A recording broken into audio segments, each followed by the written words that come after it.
PDA वाले कहां चले गए हैं? वो कथित दलित चिंतक कहां गायब हो गए हैं? वो मानव अधिकारों का, पिछड़ों का कल्याण की ढबली बजाने वाले और झंडा बरदार क्यों मौन हो गए? ना कोई बयान, ना कोई प्रेस कॉन्फ्रेंस, ना कोई सवाल जवाब, ना जाने किस बिल में घुस गए हैं। वो नीला झंडा लेकर भीम भीम एकता की बात करने वाले नेता यूपी में एक कच्चे आम के लिए कुछ सुअरों ने एक दलित किशोर को पटक पटक कर मार डाला, फिर उसे नीम के पेड़ पर फांसी पर लटका दिया। कोई पूछने वाला नहीं है। घर में मातम पसरा है।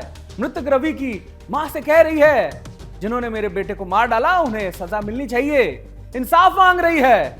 कलेजा फट जाएगा आपका मामला जानकर, लेकिन दलित सूरवा मौके की ताक में पत्थर दिल बने बैठे हैं।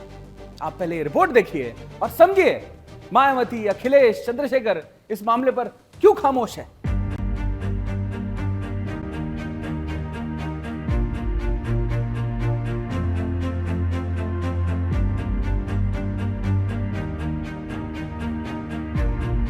उत्तर प्रदेश के सीतापुर जिले में एक दलित युवक की हत्या कर दी गई। मृतक का नाम रवि गौतम है। 19 मई 2025 को रवि की लाश सलीम के खेत में मौजूद एक पेड़ से लटकी मिली थी। 5 दिन बाद यानी 24 मई को पुलिस ने इस मामले में मोहम्मद अरशद और मोहम्मद साबिर को गिरफ्तार किया। पता चला कि कत्ल की वजह ये थी कि मृतक रवि ने एक मुसलमान के बाग से कच्चा आम तोड़ लिया था। अब आप ही सोचिए कि क्या किसी दलित किशोर की जान की कीमत कच्चे आम से भी सस्ती है? यही नहीं, हत्या को आत्महत्या का रूप भी देने का प्रयास किया गया। मामला सीतापुर जिले के थान गांव का है। 19 मई को यहीं के एक गांव जबरपुरवा के रहने वाले संजय गौतम ने थाने में शिकायत दर्ज करवाई थी, जिसमें उन्होंने बताया कि सोमवार की दोपहर 2 बजे उनका भतीजा रवि गौतम कुछ सामान लेने के लिए बाहर निकला था। काफी देर तक जब वो घर नहीं लौटा तो परिजनों को चिंता हुई। उन्होंने रवि को खोजना शुरू किया। तभी किसी ने बताया कि उनके भतीजे की लाश गांव में ही सलीम के खेत के पास नीम के पेड़ पर लटकी है। संजय तुरंत मौके पर पहुंचे। पहले से ही काफी भीड़ थी, पुलिस भी पहुंच चुकी थी। लाश को पेड़ से नीचे उतारा गया। प्रशासन ने बॉडी को अपने कब्जे में लिया। संजय ने आशंका जताई कि गांव के ही अमजद अली के बेटे छैलू ने उनके भतीजे रवि को मारा है। इसी शिकायत पर पुलिस ने तत्काल मुकदमा दर्ज करके जांच शुरू कर दी। जांच के दौरान पुलिस को मोहम्मद अरशद और मोहम्मद साबिर नाम के 2 अभियुक्त पता चले। दोनों मृतक के ही गांव के रहने वाले हैं। ये कहीं फरार होने की फिराक में थे, लेकिन 24 मई को पुलिस ने इन दोनों को दबोच लिया। साबिर ने कबूला कि 19 मई को वो आम के बाग की रखवाली कर रहा था। तभी वहां रवि गौतम पहुंचा। वो बाग से आम तोड़ रहा था। इतने में साबिर ने रवि को जोर से डंडा मारा। रवि जमीन पर गिरकर छटपटाने लगा। इसके बाद साबिर ने अपना पैर रवि की गर्दन पर जोर से दे मारा, जिससे रवि के प्राण मौके पर ही पखेरु उड़ गए। रवि की हत्या के बाद साबिर ने अपने साथी अरशद को बुलवाया। लाश को बाइक पर लादा और कुछ ही दूरी पर नीम के पेड़ पर रस्सी से शव को लटका दिया ताकि ये आत्महत्या लगे। पुलिस ने रवि के कत्ल में प्रयोग हुआ डंडा और रस्सी बरामद कर ली है। इस पूरे मामले में अभी तक किसी तथाकथित दलित हित चिंतक का कोई बयान सामने नहीं आया। Bureau report, Sudarshan news. मां का कलेजा फटा जा रहा है। 3 बच्चे थे, अब 2 बचे हैं।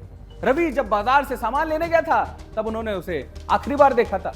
फिर सीधा उसकी डेड बॉडी ही घर पर आई, काले प्लास्टिक बैग में। लोगों ने बताया कि तुम्हारे बेटे को मार गिराया गया है और फिर नीम के पेड़ पर टांग दिया गया। आम तोड़ रहा था सलीम के बाग में, सिर्फ एक आम, एक कच्चे आम के लिए एक दलित युवक को जान से मार दिया गया है।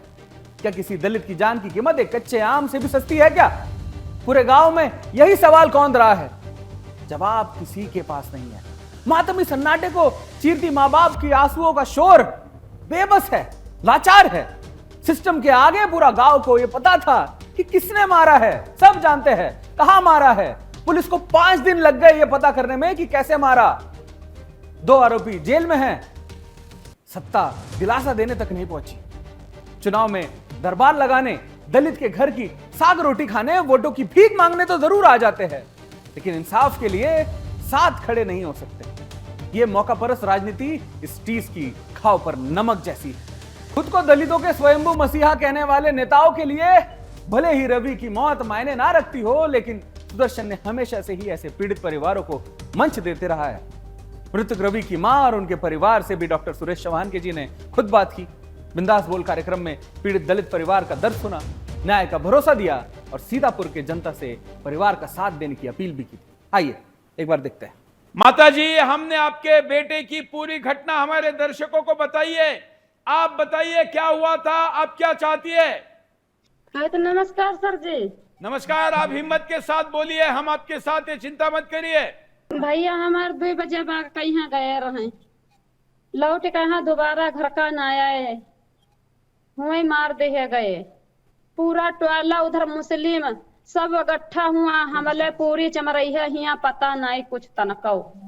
अब आपके साथ न्याय होना चाहिए, इसके लिए आप सरकार को क्या कहेगी? हमका न्याय चाहिए, न्याय। हाँ, वो जैसे कहीं का बिल्डोजर चली जाए घर पर। हम चाहते हैं ये कि जैसे हमारा लड़का चला गया, हम मुस्लिम मार डाला है, हमारे लड़कों को मार के नीम के पेड़ में टांग दिया गया है, हमारे बच्चे को हमले खबर नहीं दिया, पुलिस भर गई जाके वहाँ पर। हमको ये पता चला है कि कई लोगों को छोड़ दिया है जिनको पकड़ा था।